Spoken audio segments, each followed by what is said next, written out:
A single loaf of bread, baked in a cargo galley by a woman named Marta Velez, traveled across 6 sectors of concordant space, passed through customs scanners, refugee hands, and the trembling fingers of administrators who had never tasted food given freely. It became the most dangerous object in the threshold sector for 11 standard days. It collapsed a pricing model that had stood for 400 years. It fed 312 beings who had been told that hunger was a tax they had not yet earned the right to stop paying. This was not a weapon, this was bread, and the story of how it broke an empire of administrators is stranger than any war record in our archives. I'm Senelkor, archivist of the Threshold Records Authority. My species, the Vresh, do not eat. We draw what we need from light against our skin. We have studied hunger the way you might study weather on a planet you will never visit. We thought we understood it. We did not. The humans taught us 200 years ago that there is a difference between knowing a thing and standing in front of it. This is the record of that lesson. It is the record of one woman who broke the law by refusing to charge for flour and water, and of the galaxy that has not stopped arguing about her since. The concordance called her a criminal. The Olutem called her something we have no word for. The translators called her a malfunction. She called herself a baker. All of these were true. The year is 238-7, Common Reckoning. Marta Velez, 41 standard years old, a humanitarian logistics officer attached to the Earth Outreach Mission, docks at Outpost Threshold 9, expecting a routine medical supply transfer. Her manifest lists antibiotics, pediatric nutrient packs, and 3 crates of wheat flour cleared for officer commissary use. Her orders are simple. Deliver the medical cargo to Concordance Receiving, sign the transfer. Return to the outreach ship within 9 hours. Do not engage with local populations. Do not deviate from the docking schedule. Do not attempt to assist refugees, as refugees in the threshold sector are the responsibility of the Concordance Administrative Authority. She is wrong about the mission. She is right that something is wrong.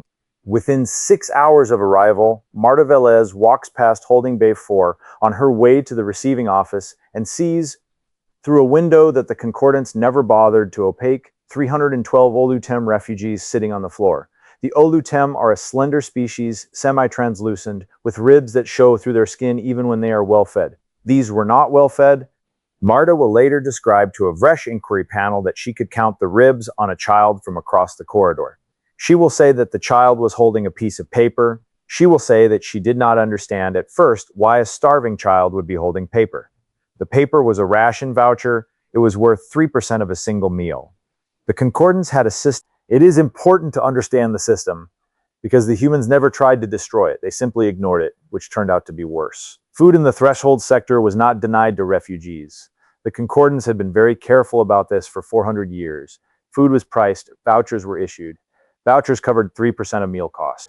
The remaining 97% had to be earned through what the Concordance called civic labor restructuring, which meant indenture contracts that ran, on average, for the rest of the laborers' natural life. The Olutem refugees in Holding Bay 4 had been issued vouchers 4 days before Marta arrived. None of them had eaten yet. They were waiting in line to sign their contracts. Marta read the spreadsheet. She did not argue with it. She did not file a complaint. She did not call her supervisor. She walked back to the cargo bay, opened the 3 crates of wheat flour, and began to bake.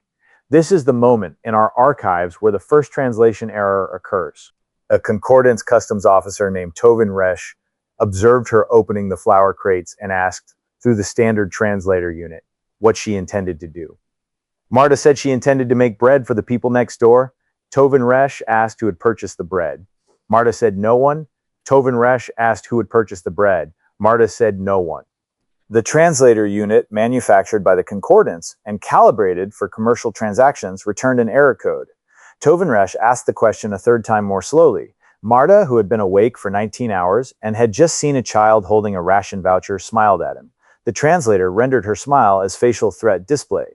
Tovin Resh recorded the interaction and left to file a report. By the time the report reached Administrator Vex Hallen, Marta had produced 140 loaves. The Concordance did not invent starvation as policy. They refined it. This is a distinction the humans never understood, and our archives suggest they never tried to. They saw hunger and acted. They did not read the history. They did not learn the names of the economists who had built the system, or the sectors where it had been tested, or the academic papers that had justified it. If they had read these documents, they might have hesitated. They might have understood what they were challenging, They did not read. This was, in retrospect, the entire point. The economist responsible for the threshold pricing accord was a Vresh named Tillenvor. I have read every paper he wrote. I have read his private correspondence, his unpublished notes, his final letter to his daughter in which he expressed pride in his life's work. Tillenvor calculated in 204 CR that hunger compliance was 340% more cost-effective than military occupation. He demonstrated that a starving population would sign any contract presented to it within 14 standard days. He demonstrated that the contracts could be enforced by withholding food rather than by deploying soldiers, which reduced enforcement costs by 91%. He demonstrated that the entire system could be administered by clerks. The Concordant Senate ratified his model in a session that lasted 40 minutes. There was no debate. The numbers were clean across 6 sectors between 204 and 203 AE7 CR. An estimated 80 million beings died of what the Concordance recorded as voluntary nutritional deferment. The phrase appears in our trade archives, not our mortality archives. It was filed under commerce. Nobody read it. I have searched the access logs. In 283 years, before the human arrived, 4 Concordance citizens had ever requested the file. None of them had requested it twice. The system was so quiet that it produced no enemies. It produced corpses, which is different. Corpses do not file complaints. This was, again, the entire point. Marta Velez did not know any of this when she opened the flower crates. She would not learn the figure of 80 million for another 6 years when she testified at the post-incident inquiry in a Vresh archivist. My own predecessor read the number aloud to her. The transcript records that she did not respond for 40 seconds. Then she said only in her own language, "I would have baked faster." The translator did not render this. It marked the statement as untranslatable effect and moved on. The galley itself was crude. I want to be clear about this because the legend has grown beyond the facts, and the facts are more interesting than the legend. Marta did not have a bakery. She had a coolant chamber, a heating element designed for emergency rations, and 3 crewmates who had not been briefed on what she was about to do. Idris Okafor, her engineer, converted the coolant chamber into a proofing oven within 4 hours by reversing the thermal coil and sealing the vent with adhesive meant for hole repair. Petra Lindqvist, the ship's medic, supervised water purification because the threshold sector water supply was rationed and the cheaper grade contained trace heavy metals. Jaewon Park, the pilot, kept watch at the cargo bay door and intercepted 3 concordance inspection requests by claiming the bay was sealed for biological decontamination, which was not true, but which the inspectors could not verify without a warrant they did not have time to file. None of them had commercial food production licenses. None of them had concordance-recognized food safety certifications. None of them had pricing structures, because there was no price. They worked in 8-hour shifts. By the end of the 2nd day, the galley was producing 400 loaves per cycle. By the end of the 3rd day, 800. The bread was rough, dense, slightly underproofed, because the coolant chamber could not hold temperature consistently. The Olutem did not care. They had not eaten in 11 days. The first loaf was given to a child. This is recorded in the archives because Petra Lindqvist insisted on documenting every distribution, which she did by drawing in a paper notebook because she did not trust concordance data systems. The child's name was Resh Olu Temvela. She was 9 standard years old. She was holding a ration voucher worth 3% of a meal. Marta knelt down, offered her the loaf, and did not say anything. The child did not take the bread. She held out her voucher. Marta closed the child's hand around the voucher and pushed it gently back toward her chest. Then she placed the loaf in the child's other hand. The child looked at her mother, who was sitting against the wall. The mother looked at Marta. Marta smiled. The translator AI mounted on Marta's shoulder attempted 4 times to render the smile. It produced in sequence facial threat displayed, predator readiness, wound expansion, and finally error, no equivalent. The mother of the child began to cry, which the translator also could not render because Olutem do not produce tears, and the system had no reference for the human equivalent. The mother said something in her own language that the translator marked as untranslatable. We now know from later testimony that she said she does not want anything from us. The translator could not understand this either. In concordance grammar, there is no verb form for an action performed without expectation of return. By the end of the first full day, Marta had fed all 312 refugees in Holding Bay 4. None of them had signed civic labor contracts. The Concordance Receiving Office had not yet been notified because Tobin Resh's report had been routed through standard customs channels, which had a 48-hour processing time. The system had been designed assuming that nobody would ever do what Marta had just done. There was no emergency response protocol for unauthorized generosity. There was no form for it. The clerks did not know what to do. Administrator Vex Hallen arrived on the morning of the fourth day. He was 240 standard years old. A senior compliance officer with a service record that included the pacification of 17 refugee crises across 4 sectors. He had never lost a case. He had never been forced to escalate beyond a citation. His arrival on Threshold 9 was not, by Concordan standards, an emergency response. It was a routine cleanup of a clerical anomaly. He brought 14 enforcement officers because protocol required it, not because he expected to use them. He found Marta in the cargo bay, covered in flour, pulling a tray of loaves from the coolant chamber. Behind her, through the open door, he could see Holding Bay 4, where Olutem refugees were sitting upright for the first time in 11 days. Some were standing. 2 children were walking in slow circles, testing legs that had not held weight in over a week. Vex Hallen recorded what he saw on his citation pad. The pad logged it as anomalous population vitality. He filed the first citation before he had spoken to her. The charges accumulated quickly: unlicensed food production, citation 1, market disruption, citation 2, unauthorized generosity, citation 3. This third charge does not appear in the standard concordance penal code. Vex Hallen invented it on the spot, which he was empowered to do as a senior administrator, and which he later defended at his disciplinary hearing on the grounds that no existing charge adequately described what Marta was doing. Emotional contamination of a regulated population. Citation 4. Failure to maintain pricing integrity. Citation 5.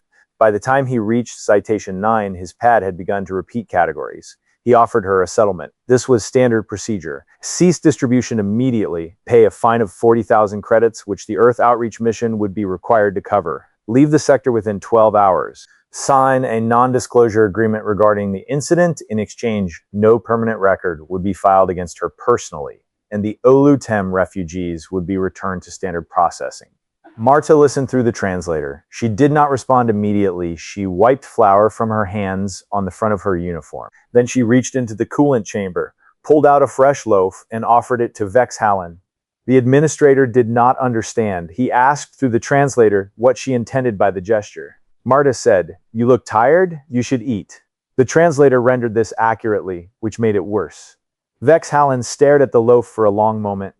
Then he filed citation 10, gifting food to a superior officer, which under concordance law is classified as an act of war. He filed citation 11, attempted bribery of a compliance officer. He filed citation 12, conduct unbecoming of a licensed humanitarian operator. The loaf remained extended between them. Marta did not lower her hand. Vex Hallen, in his own report, would later write that he found the gesture incomprehensible and aggressive in a way he could not articulate. In concordance law, there's no provision for receiving food without payment from an inferior party. The law assumes that any such offer is either a trap, an insult, or a precursor to violence. There's a 400-year body of case law on this point. Vex Hallen had argued 17 such cases personally. He had won all of them. He looked at the bread, and he looked at the woman holding it, and he did something that he would later describe at his disciplinary hearing as a failure of training. He stepped back. He ordered his 14 officers to secure the cargo bay. He left the corridor without filing the standard pacification order. The Olutem refugees in Holding Bay 4 continued eating. The cultural deep dive, the one our scholars still teach in first-year administrative ethics, is this. In concordant contra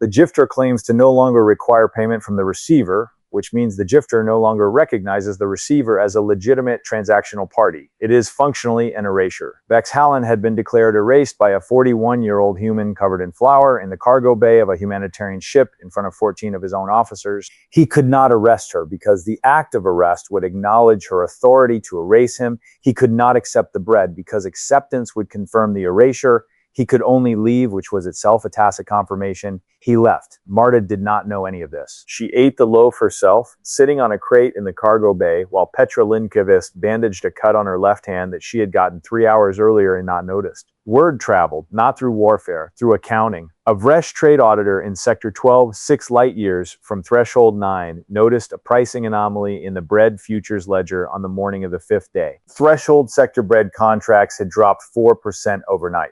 This was unusual but not unprecedented. By the afternoon, they had dropped 11%. By the end of the day, 23%. The auditor, whose name was Kevin R., filed an inquiry with the Threshold Administrative Authority. The inquiry was logged but not answered because the Threshold Administrative Authority was at that moment attempting to determine how to remove a human baker from a cargo bay without acknowledging her existence. Refugees in adjacent sectors heard the rumor first through the Olu Tem Diaspora Network, which the Concordance had never bothered to monitor because it operated through religious channels rather than commercial ones. The rumor was simple. Somewhere in the Threshold sector, food was being given, not loaned, not advanced against future labor. Given by the seventh day, hunger strikes had begun in 3 refugee processing centers. By the 9th day, voucher returns had begun. Olutem refugees and then refugees from 4 other species walked to the receiving counters and placed their 3% vouchers on the desks and refused to take them back. They did not demand food. They simply refused the vouchers. The clerks did not know what to do. There was no form for the return of a voucher. On the 10th day, a Concordance grain depot on Karthvol, 4 sectors distant, was opened by its own clerks. The clerks were later interviewed individually by compliance officers. None of them could explain why they had done it. One of them, a Concordance citizen named Pelin Rosh, said only that she had heard about the bread and could not think of a reason not to. This phrase appears in the inquiry transcript verbatim. I have read it many times. It is not a confession. It is something else. It is a Concordance citizen, a clerk with 23 years of service, attempting to articulate the experience of encountering for the first time a thought that had been illegal in her culture for 4 centuries. The thought was, I could just give it to them. The Concordance pricing model required scarcity. It did not require violence. It required only that food cost something. The model collapsed not because anyone attacked it, but because a sufficient number of clerks across a sufficient number of sectors stopped being able to remember why food had to cost something. Generosity, our scholars now say, is a contagion. The Concordance had not vaccinated against it. They had not known they needed to. By the 11th day, the translator AI on Marta's shoulder had stopped attempting to render the word charity at all. It returned only ioro no equivalent in response to any question that contained the concept. Marta did not notice. She had not slept in 30 hours. She was teaching Resh Olu Tem Vela, the 9-year-old child she had fed first, how to braid dough. The child was a fast learner. The braids were uneven but recognizable. Marta laughed, and the translator marked the laugh as untranslatable affect, and the child laughed too, which the translator also could not render because Olutem laughter occurs at a frequency outside Concordance audio standards. The Concordance did not fall. Empires rarely do. This is the part of the story our scholars find hardest to teach, because it does not end the way the audience wants. The threshold pricing accord of 2104 was quietly amended in 238 NCR. 2 years after the incident, the amendment, which ran to 140 pages, granted refugees what was called subsistence tier nutritional access. The phrase had been invented in committee by a working group of 17 administrators over the course of 9 months. The committee minutes, which I have read in their entirety, contain 43 pages of debate over whether to use the word free. The word was ultimately rejected. The amendment used the phrase nutritional access without cost recovery requirement, which was the longest construction the committee could devise that did not require the use of free. The amendment passed by a margin of 3 votes. Marta Velez was deported from the Threshold sector on the 12th day, 6 hours after Administrator Vexhallen finally filed the pacification order he had been unable to file in person. She did not resist. She had been planning to leave anyway. The Earth Outreach mission paid her fine, which was reduced from 40,000 credits to 12,000 after Vexhallen's superiors reviewed the original citations and determined that 9 of them did not legally exist. Vexhallen was reassigned to internal auditing. He retired 4 years later. His final report on the incident, declassified in 2401 CR, contains a single sentence in the conclusion section. It reads, "I do not know what she did." Marta was banned from 6 Concordance sectors initially, expanded to 19 sectors over the following decade as administrators in other regions reviewed her file and decided individually that her presence constituted an unacceptable risk to local pricing structures. She did not contest the bans. She continued working with the Earth Outreach mission for 34 more years. She baked in 17 refugee crises across 9 species. Her estimated total output, calculated by Vresh archivists in 240.25 CR, was 2.4 million loaves. None of them were sold. She died of natural causes in 240-21 CR at the age of 75 in a small kitchen on a humanitarian ship orbiting a planet whose name does not appear in concordance records. The Olutem awarded her, before she left Threshold 9, their highest cultural honor. It was a woven mat approximately 1 meter square made from hair contributed by every refugee she had fed. Each strand was knotted by hand. The mat took 312 people 11 hours to complete. Marta kept it on the wall of her galley in every ship she served on until her death. The mat is now in the Vresh archives in a climate-controlled case in the Cultural Artifacts Wing. I have stood in front of it many times. It does not photograph well. You have to be in the room with it. Today, 2 centuries later, the Vresh archives contain 14,000 hours of testimony on the Threshold incident. We have interviewed every surviving Olutem refugee from Holding Bay 4, all of whom are now elderly, several of whom are themselves humanitarian workers. We have interviewed Administrator Vex Hallen's surviving family. We have interviewed Idris, Okafor, and Petra Lindquist before their deaths. J1 Park is still alive, 96 standard years old, and declines to be interviewed on the grounds that the story is not his to tell. We have not been able to interview Rej Olutembela, the child who received the first loaf, because she became a refugee advocate herself and was killed in a concordance enforcement action in 241-2 CR. Her last recorded statement given to a Vresh journalist 3 days before her death was that she had spent her entire life trying to braid dough as evenly as Marta had taught her, and she had never quite managed it. Scholars still argue about what the Threshold incident meant. Some say humans were naive, that they did not understand the system they were disrupting, that their actions were lucky rather than wise. Some say they were calculating that the Earth Outreach Mission had identified the pricing model as a vulnerability, and Marta was an operative chosen for plausible deniability. I have read the Outreach Mission's internal communications from that period. They are not consistent with the calculating theory. The mission's leadership was, by all evidence, as surprised by Marta's actions as the concordance was. They paid her fine because she was their employee. They did not promote her. They did not celebrate her. They simply continued to deploy her in crisis after crisis because she was good at her job, and her job, as she defined it, was to feed people who had not eaten. Most scholars now say neither theory is correct. Humans were not naive, and they were not calculating. They were something the concordance had not modeled, which was a species that could not endure the sight of hunger without acting. This is not a moral position. It is closer to a neurological condition. Human brains, our researchers have determined, release stress hormones in response to observed starvation that do not return to baseline until the observer has either fed the starving party or removed themselves from proximity. The concordance pricing model had assumed for 400 years that any sufficiently civilized observer could be trained to suppress this response. Humans could not be trained. The hormone release was not under voluntary control. They had to feed people. They could not stop.